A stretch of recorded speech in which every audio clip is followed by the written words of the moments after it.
manungsa urip saka ayam-ayam iki. Latine kang manunggal dening Gusti Allah kang tunggal. Ya ora sae ilmune wong iku tatkalane mangucap lafaz suci kalimat tauhid. La ilaha illallah Muhammadur Rasulullah. Assalamualaikum.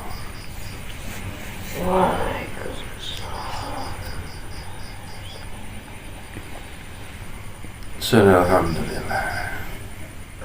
Alhamdulillah. Bertemu kepada Allah, berpisah kepada Allah. Alhamdulillah. Alhamdulillah. Puji kepada Gusti. Semua Abdullah Rasulullah. Nasi menyembah alam semesta saisi. Bismillahirrahmanirrahim. Lawannya buat asmone Gusti kang uripe, Gusti zat kang zat kang asih. Ing salah sijining dina marang ing dina tasreke ira yaiku mikul marang apa kang dadi larangan. Mikul apa kang dadi perintah. Aku salah sijine kalame Gusti kang maha aku Subhanallah. kang diutus mudhun ing salah sawijining wengi ing dina tasreke ira Subhanallah. kanggo wenehi marang ira yaiku duluh suluh ing pepadange ati. Subhanallah. Masya Allah. Lawan lampah kang hati-hati ing jroning kauripaning ira. Elingono yaiku kawula bisa wae prasangka marang Gustine. Ning Gusti ora kena bisa prasangka marang anane kawula. Gusti nanganteni sak temen-temene apa sing dadi anine unine jero atine sira. Gusti mangerteni sak temen-temene apa sing sira deleh jerone atine sira. Kawula bisa prasangka marang Gustine. Ning Gusti ora merlokake araning prasangka kanggo para kawulane. Aku salah sijining kalame Gusti yaiku kalam peringatan kanggene ira, kanggene sedulure ira, kanggene sedulur muslim ira. Masya Allah. Maha Allah. Aku kang diarani yaiku kalam istighraj,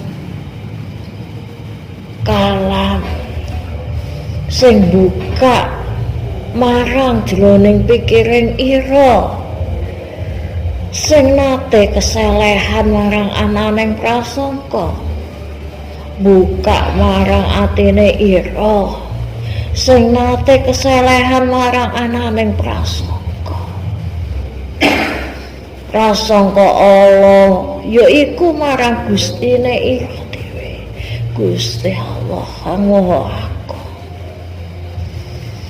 Kalam istiraj iki kanggo mbuka ati lan pikir ira apa sing ana katon marang paningalane ira marang sakjabaning donyane ira iki sing katon diwenehi kapenahan, sing katon diwenehi kagangsaran, sing katon diwenehi kamulyan, sing katon diwenehi kaluwih-luwihan marang jroning kauripane. Aja nggur nganti ati lan pikire sira keselehan marang ananing rasa dengki lan iri.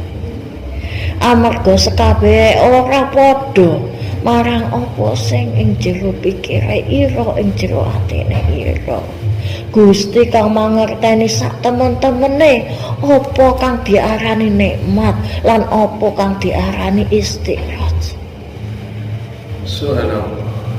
Yen iku diparingi nikmat amarga lelampahe temen marang dalan keimananing Gusti Allah kang Maha Agung, lampahing taat marang Gustine,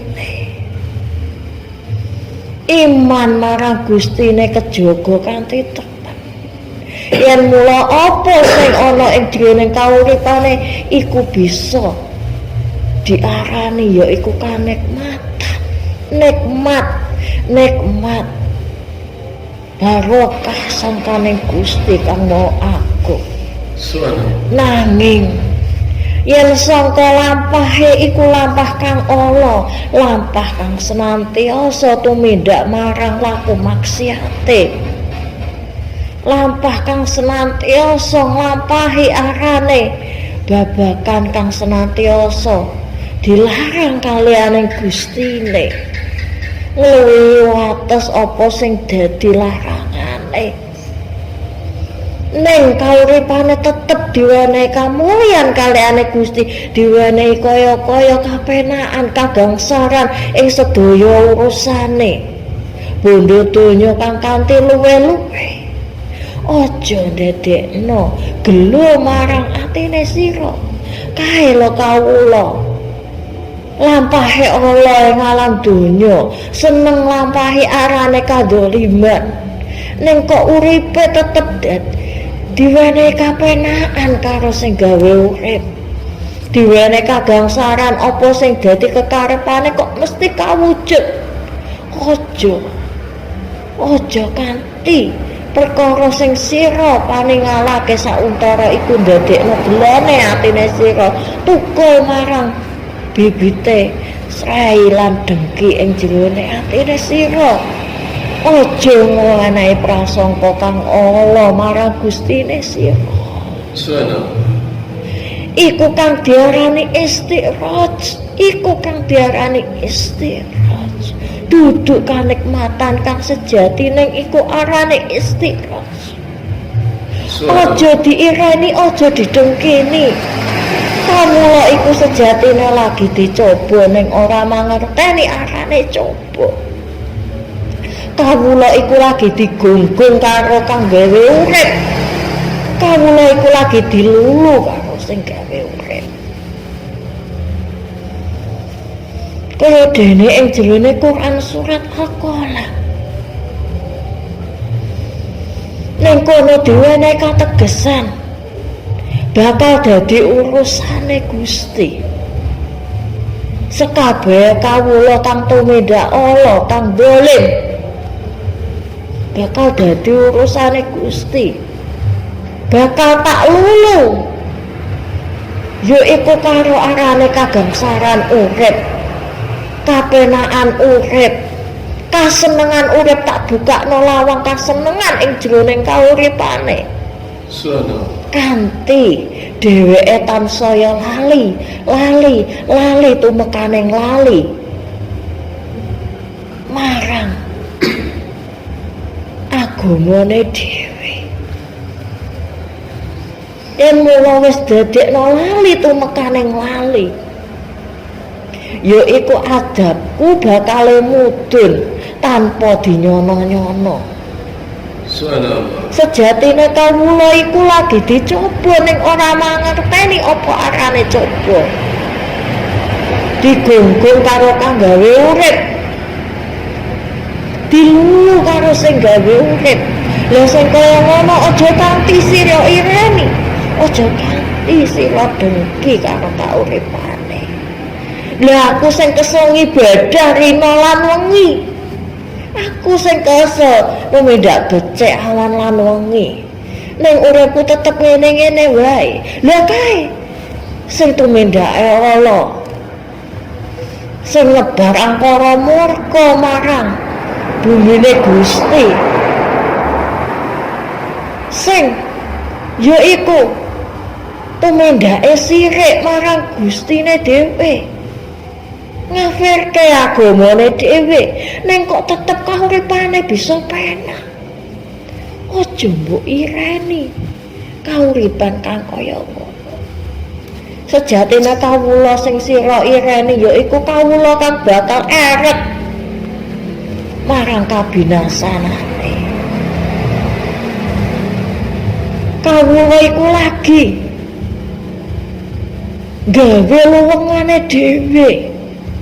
Duduk luwengane dhewe. Lah sing kaya ngono aja kanthi sira ireni.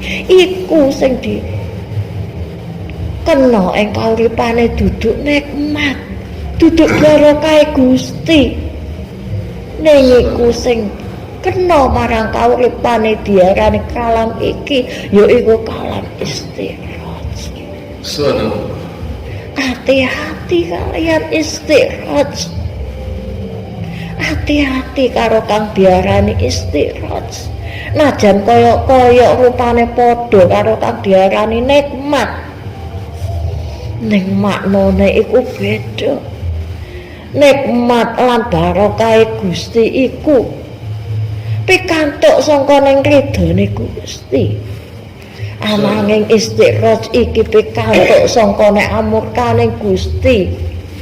Ning amurkane Gusti sing isih didadekke katutupan.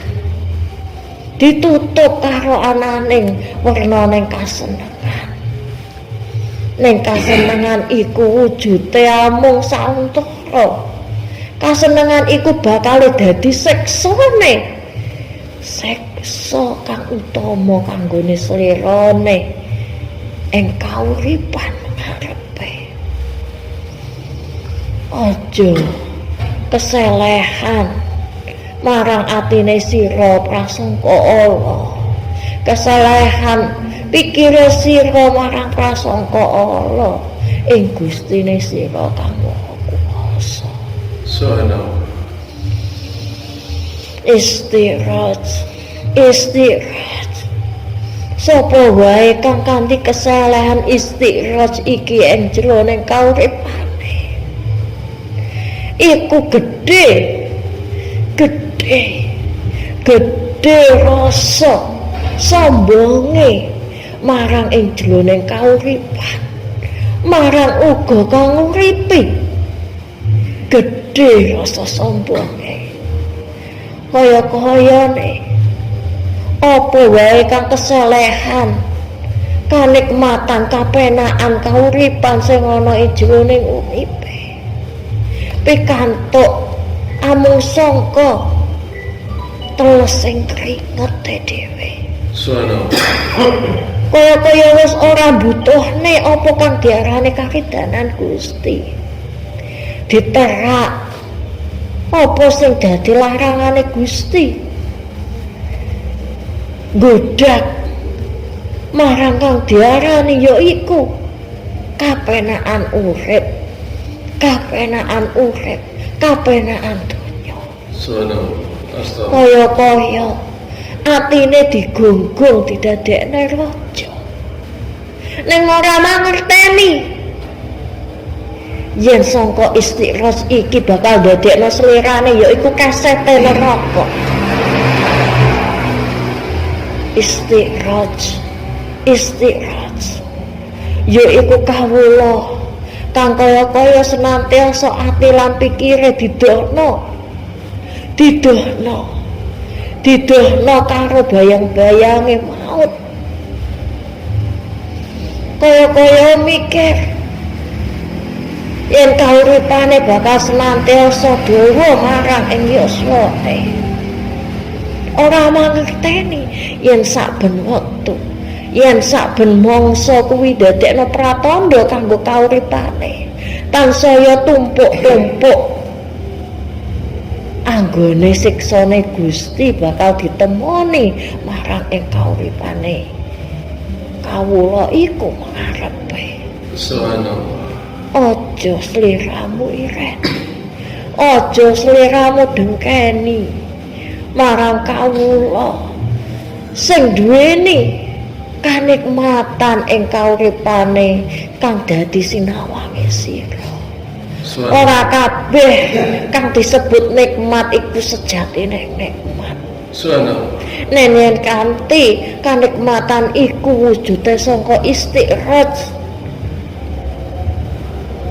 iku kabinasan kaulohan kang aja kanthi sira iren, kang aja kanthi sira dengkeni, kang aja kanthi sira nyeleh yaiku prasangka ala marang Gustine ira. Aja kanthi dadekno bibit karaguan marang jroning atine sira. Apa iki kang diarani Gusti kang maha adil? Ning kok ora adil? Aku sing senantiasa ngibadah rena lan wengi tetep diwenehi kesengsaraan ing kauripanku. Ning kawula liya iku uripe senantiasa ing lampah maksiat, senantiasa kadzaliman, senantiasa angkara murka. Kok diwenehi kauripan sing tansaya penak. Aja nganti prasangka ala kang kaya ngono keselehan ing jero ati lan pikire sira. Kawula sing sira irene iku lagi nyepake yaiku arane kluwengane dhewe. Kluwengan kuwi jaru. Yen wis tansaya jaru bakal dadekno kawula iku bingung kepiye cara mentase dhewe.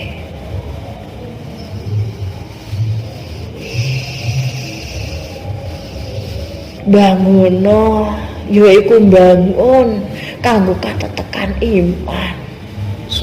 Katetekan iman ing jerone lampahe ira dhewe.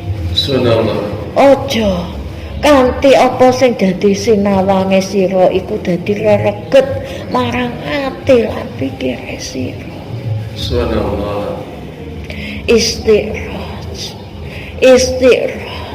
Istikhraj iki kang diarani yaiku kalam teguran kanggone ira supaya ora gampil, supaya ora gampang. Yaiku keselehan prasangka kanggo ning Gustine ira. Gustine ira wis moho mersani, wis maca ing atine sira dhewe-dhewe.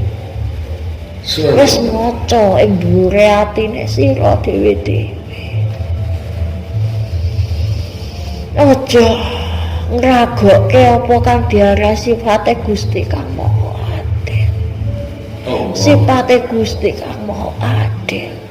Adile marang sekabeh kawulane iku wujude dhewe-dhewe.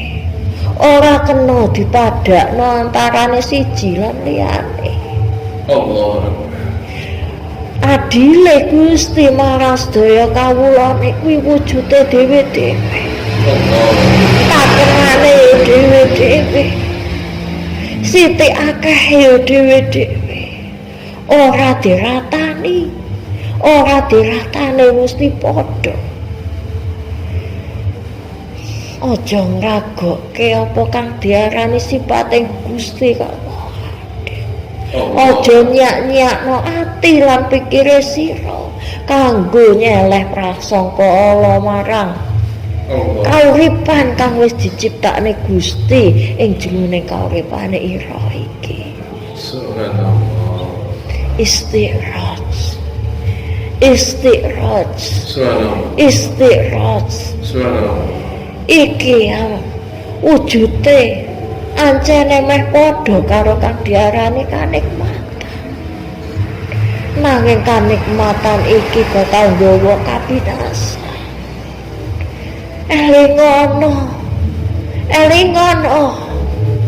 Kaya kang wis kapulis ing jroning Quran surat Al-Qalam. Kawula kang wis klewat sangka atesane iku. Kawula kang seneng marang laku dolime kuwi. Wis ben bakal dadi urusane Gusti. Bakal dadi urusane Gustine dhewe. Wis ora perlu ira mikirake nganti dadekno atine ira. Ngedekno regete atine ira. Apa kang bakal dadi kapungkesan marang jroning kauripane slirane iku. Subhanallah.